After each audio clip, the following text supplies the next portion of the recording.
Good morning, everyone. I'm Rick Stanley, your host on Chamber Talk on 104.3 Seacoast Oldies. Thank you for joining me this morning.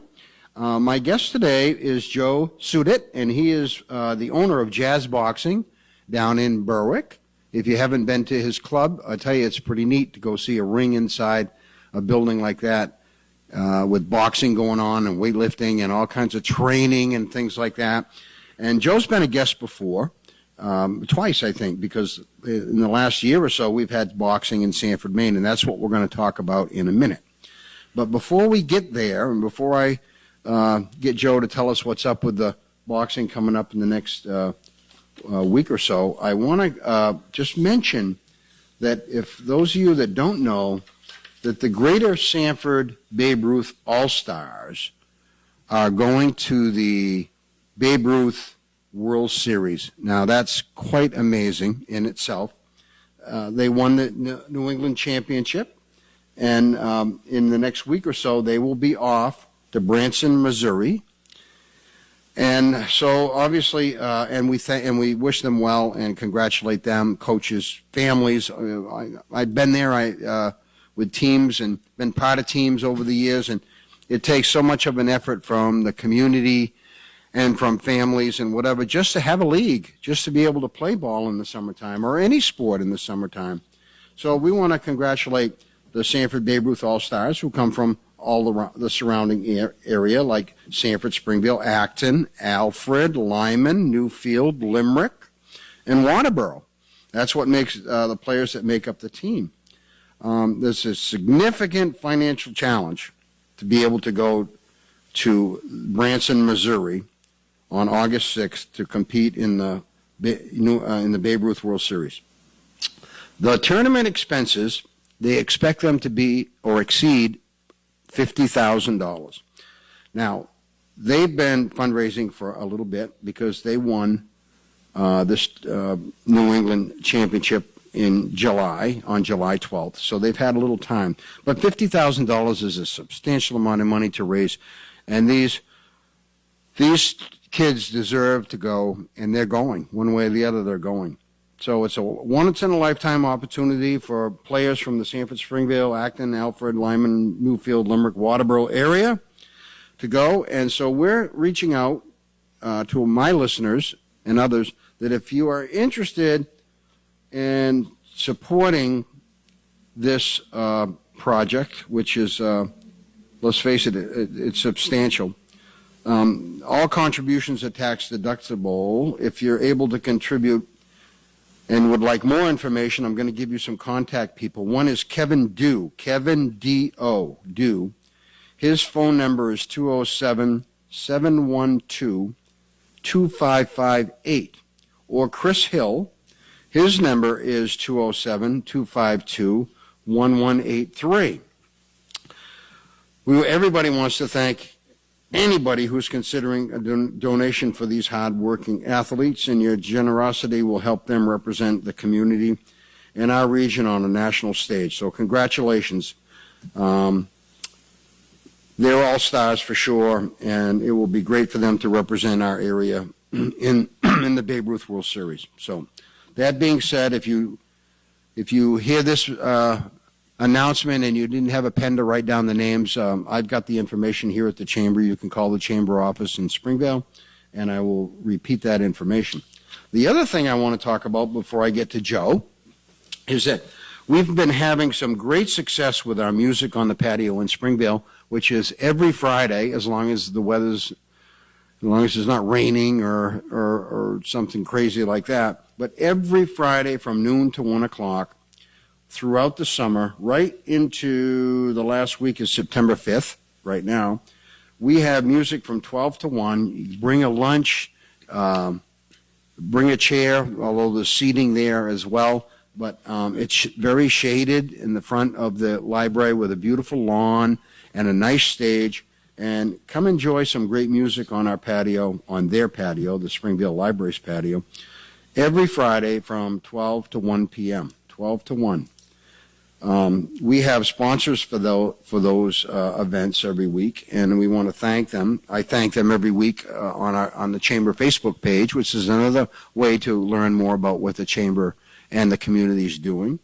But Kennebunk Savings Bank, Kennebunk Savings, Partners Bank, Serve Pro, Maine Health, Southern Maine Agency on Aging, and Central Maine Power are our... August was our first year and our first bout at the Memorial Gym.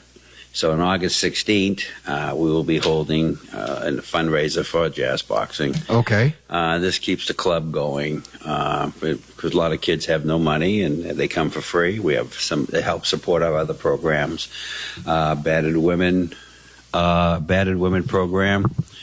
They all come for free. If someone has some, if it's a financial thing, we work things out. Nobody goes away, right? You'll figure it out. We try not to go away.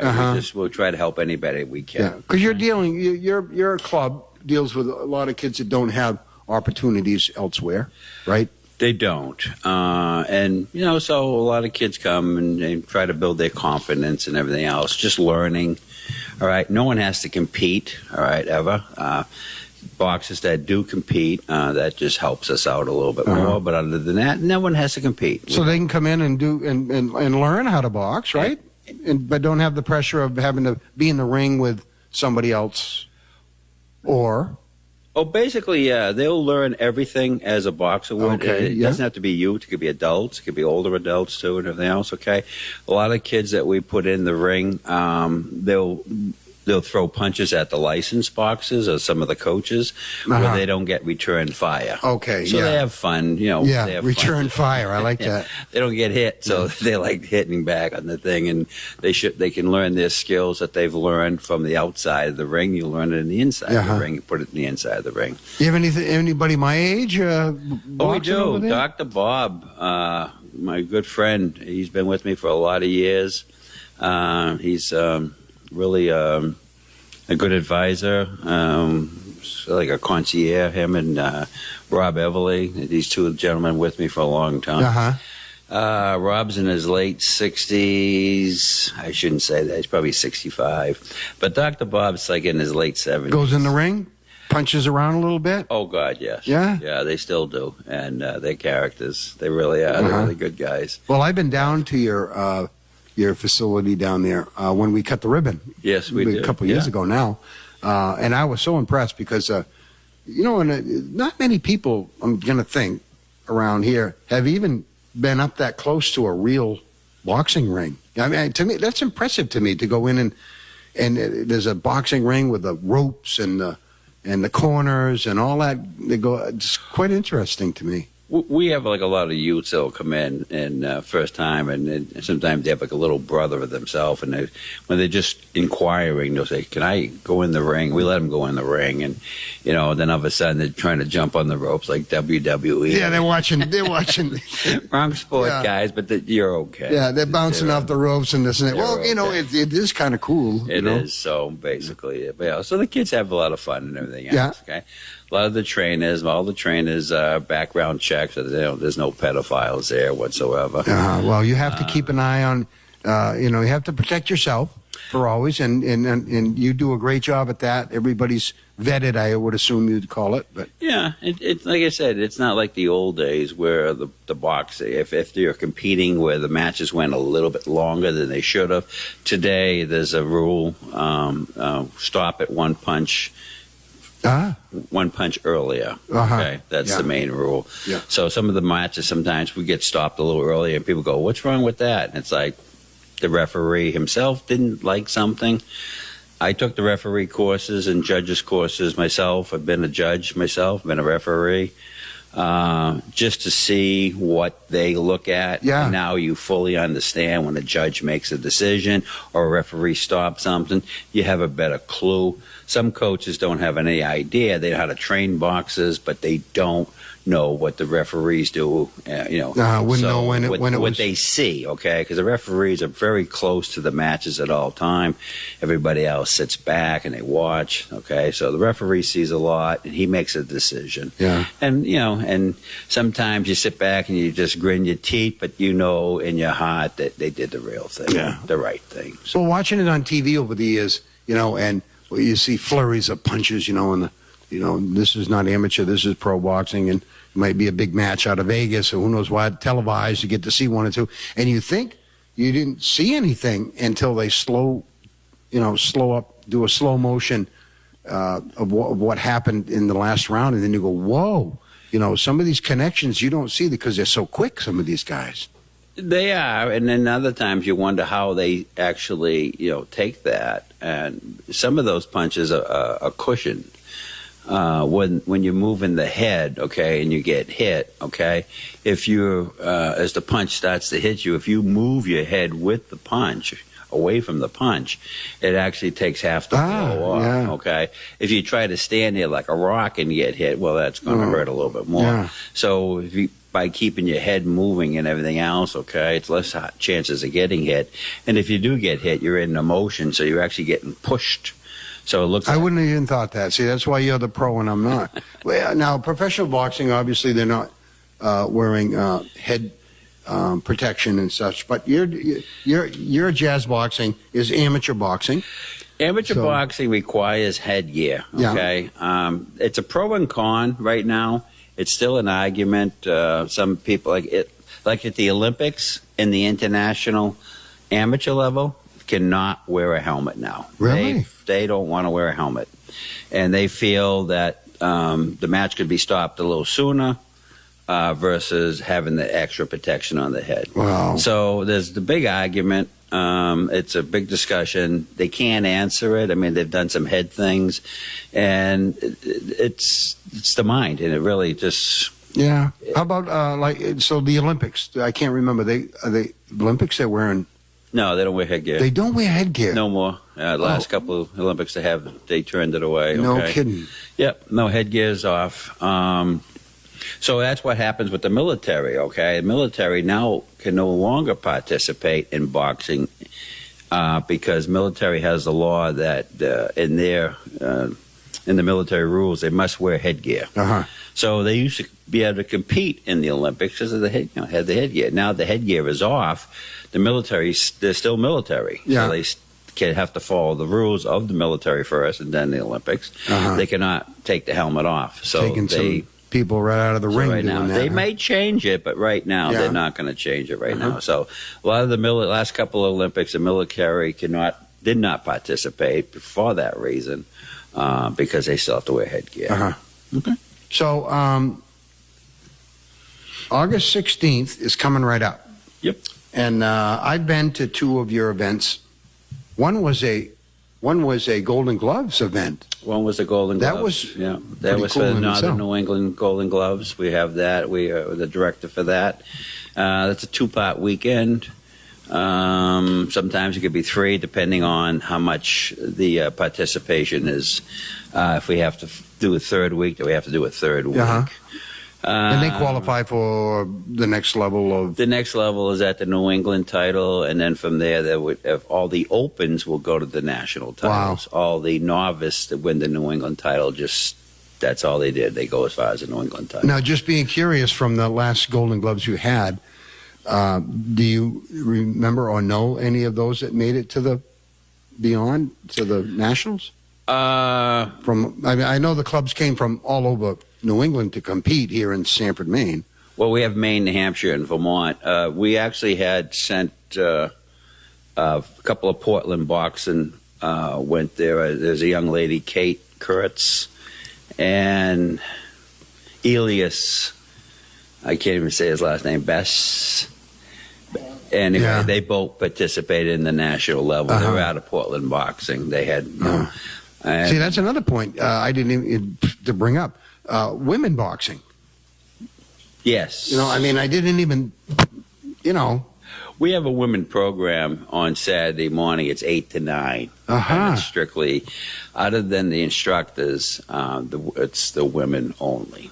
All right. And some of the guys come in early. They want to come in and sit on the steps until the class is done because you can't enter the building. Yeah. Guys, well, I'm just going to go downstairs and use the weight room. Nope. You're not allowed just in the stay building. right out, huh? Stay out of the building. This is so they're not going to know who can kick their butt. They won't be able to know that way, right? So, Well, it just gives them a little more comfort level, the whole bit and everything else. We still require that everybody the men all wear their shirts. Okay, so every now and then the guy will take his shirt off. Says, you have two choices. You can put it back on or you can take a hike. Other than that, keep your shirt on. Yeah. Well, you run a tight ship and you should. You know, you've got people from all over and if consistency makes a big difference, you know, don't give leeway to somebody and not somebody else. Yeah, there's minor little rules, but, you know, the women don't want to see some guy take his shirt off and all of a sudden it's like, you know, walk in. Because we have women that will work during the week with the guys. So he says, guys, got to keep it on. That's all there is to it. It's a minor thing. Just keep it on. You don't want to keep it on, go someplace else. That's all. You know, we don't have any problems. There's some minor little rules. Just play by them. Okay? You got a weight room down in the basement. There is a weight room down in the basement with some cardio equipment down there on the whole bit. So somebody can spend quite a lot of time over your place in one day. They can do a little boxing. They can do a little weightlifting. We have enough trainers hanging around, and we have a personal trainer. He's a strength trainer. And he's one of those in charge. And it's one of those when he's there, you want to work out with him. He'll put you through your paces, and you know he does very good. And a lot of people like him. You know, the old Brett does a great job, and with them and everything else. So, how about nutrition? Do you have do you deal with that at all? Do you have anybody that will come in and talk with? We were supposed to have a gentleman come in and talk about nutrition, and he got relocated.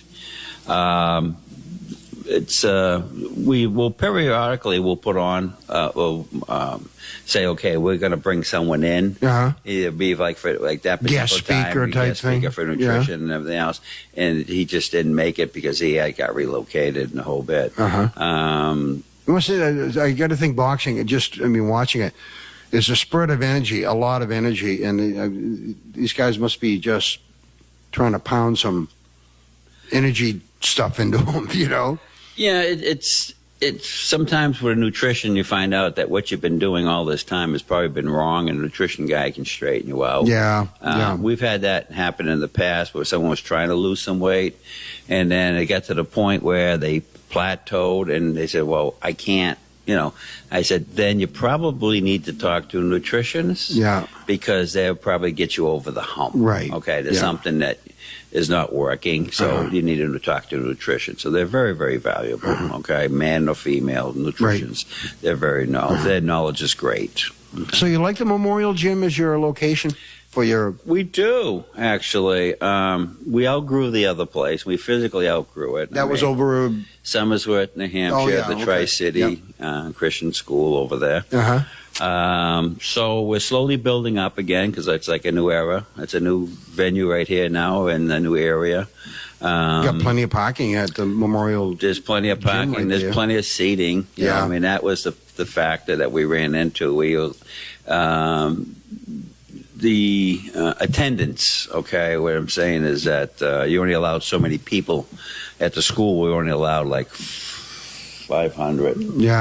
And, you know, then, you know, of course, the fire marshal comes visits you, and he starts counting heads, and he goes, you know, you're getting close to that number, you know. And, you know, it's amazing, right. 500 people. I mean, I'm thinking an event in itself. You slough that off like it's not much, but 500 people to an event is a pretty big event around here. We're hoping for more. Well, yeah.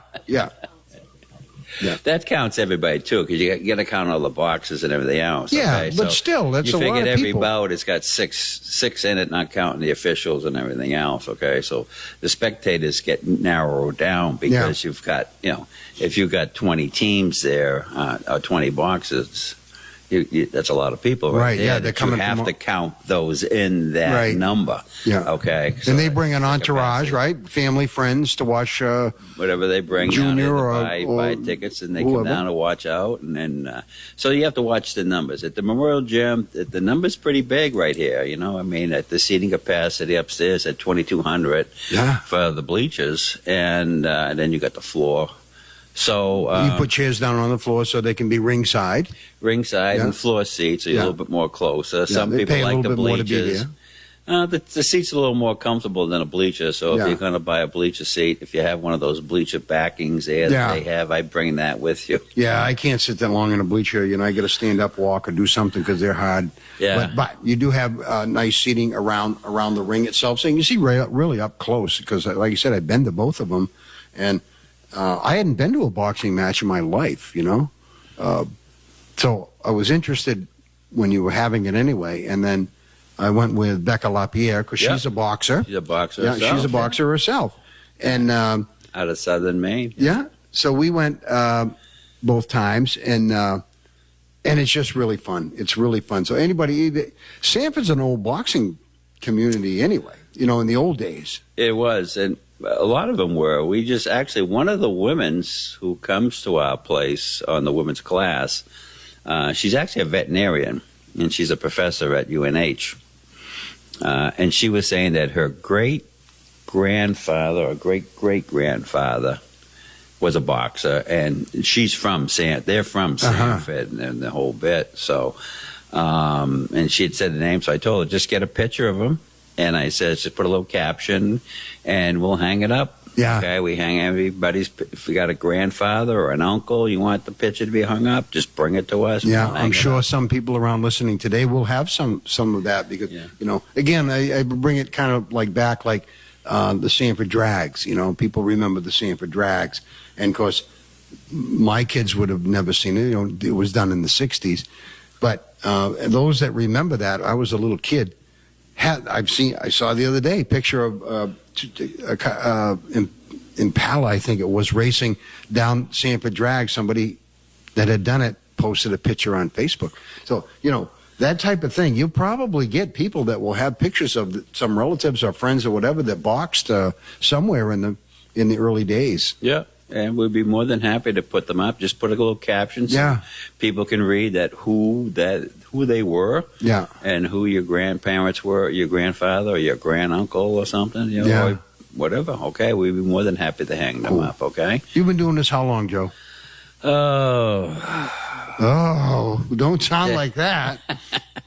Well, I've been boxing a long time, put it that way. But the gym itself is probably close to 25 years. Wow. Yeah. It was around 2000. That's amazing. That's amazing. It was 2000, and we started it, but we didn't get recognized till about 2006. Yeah. About 2006. Yeah. We were just behind the scenes. We were just preparing guys, and then all of a sudden we found out later that, you got to get registered. So all right, all so of a sudden got registered, and so then we started going from there. So what's coming up on August 16th at the Sanford Memorial Gym, starting doors open at 3:45 in the afternoon. The fights start at 5 o'clock. Yes, they do. That information can be found on your website, I'm sure. Yes, and it can. Also, the Chamber has put it on the Facebook page, and I have the flyer with me, so if somebody, again, is not able to write this down in any way, that I have the information here. But August 16th, starting at 3:45, tickets and information can be found on the events page at www.jassboxing.org. And again, you can call the Chamber if you need to have that repeated to you in any way.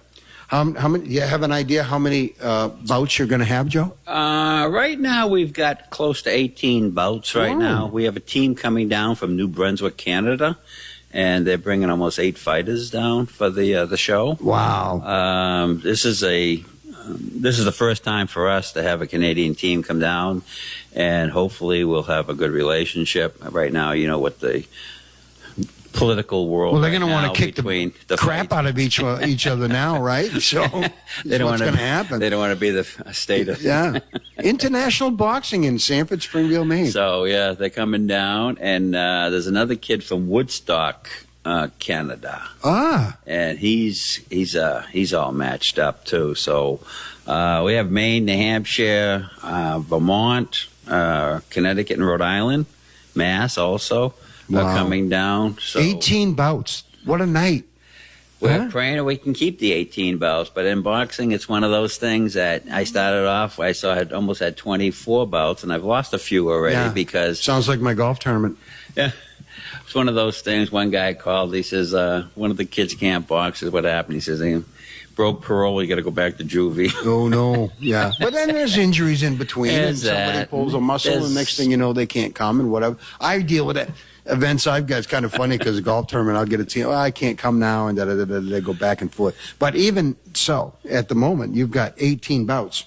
That's a lot of fighting to come in, to go in the gym and sit around and watch some interesting things going on down there. I mean, these kids are normally aged from what and up through? The youngest ones we got, what was it? It was 10. It wasn't the 8-year-old, The 10-year-olds, there's 2 10s. It's a grudge match, actually. 10-year-old? Yeah, there's 2 10-year-olds. Awesome. And it's actually, like I said, it's a grudge match because a grudge match. They were in a tournament, and one decided that the other one got a bad call, or he thought it should have went the other way. So they actually called and said, "Can you put my boy against this guy?" And the other guy called and said, "Yeah, we want that rematch." Awesome. Is that early on? Do you have them? Are they lined up? It'll be almost early right at the back because they're young like that. All right. You want to see some 2 10-year-olds going at it in the rink. You want to show up by 3:45, right? And these, and then we also have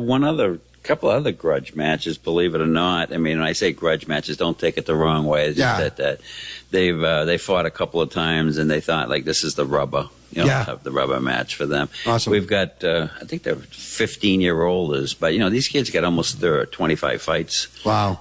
So I mean they've been around and they have a lot of skill and talent. So you're going to see some good classical boxing right there. Okay, a lot of talent right there. So, and we've got guys that are first time out. So you're going to look adults, young adults, and first time out, and you're going to sit back and go, I think the kids did better. Yeah, but they'll be nervous. You'll be nervous going up against somebody one-on-one. Oh, there's always the nerve. Yeah. It's always there. And one kid says, and you never, one of the biggest stories I can remember was one of my Navy guys.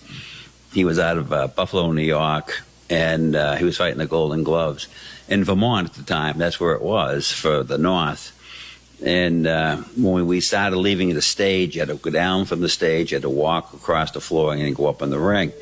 He was fighting a hometown boy, and the crowd was, really for the hometown. Yeah, of course. Loud. And he said, as he started from the stage, he could hear the crowd, and when he got up to the ring, he could not hear the crowd. The round went over there in a whole bit, and he beat the kid in the first round in the whole bit. And he says, then I heard the crowd. So when we showed him the film after, the crowd never shut up. So he just tuned him right out. And he said, but coaches, when they talk from the corner for young fighters, he says, it sounds like Charlie Brown. Wah, wah, wah, wah, wah, wah. He says, I didn't understand. Joe, thanks for coming on this morning.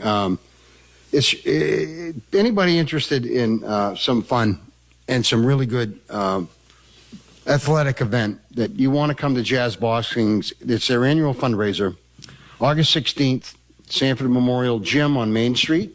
Plenty of parking. There'll be food. There'll be all kinds of things there. And the doors open at 3:45. So with that said, we're run out of time, Joe.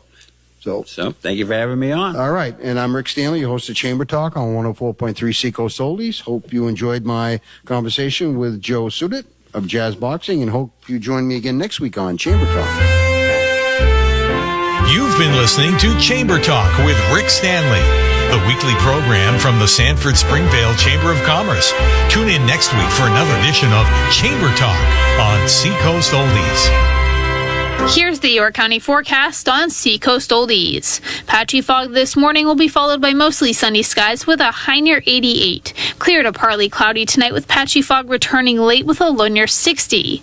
There will be more sunshine than clouds to start the week tomorrow. It'll be hot as temperatures climb to near 94. Plenty of sunshine Tuesday with temperatures returning to near 94. I'm meteorologist Morgan Bolton on the station that plays the greatest hits, Seacoast Oldies. Bonjour. It's time for the French Hour with Roger on Seacoast Oldies. Brought to you by People's Choice Credit Union. Peggy